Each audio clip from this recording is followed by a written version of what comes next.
Bonsoir. Je voulais vous montrer un autre petit truc quand on fait des boutonnières pour ne pas déchirer notre boutonnière quand on est rendu au stade de couper l'intérieur. Donc, j'ai besoin dans ce temps-là de... Moi, j'y vais avec deux outils. J'y vais avec mon aiguille et mon découseur.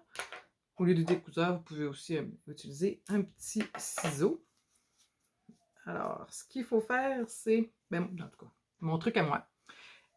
Je m'en vais vraiment sur le bout de ma boutonnière et je vais mettre mon épingle vraiment au bout, juste avant la couture pour ne pas la couper lorsque je vais utiliser mon découseur.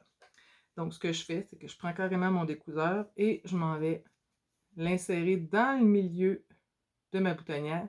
Et après ça, je vais pouvoir forcer puis me rendre jusqu'au bout, mais mon découseur va arrêter sur mon épingle. Donc, pas de danger de passer tout droit puis de briser le travail que j'ai fait avec ma boutonnière.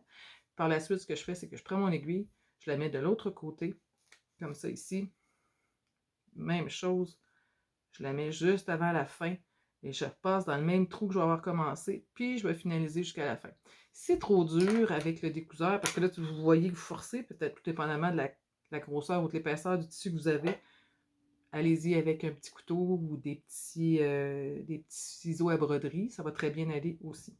Donc, l'important, c'est vraiment avec l'épingle de se faire une protection pour éviter de couper la fin de notre boutonnière. Puis là, c'est là qu'on est en train de tout gâcher notre travail. On est obligé de refaire notre boutonnière au complet.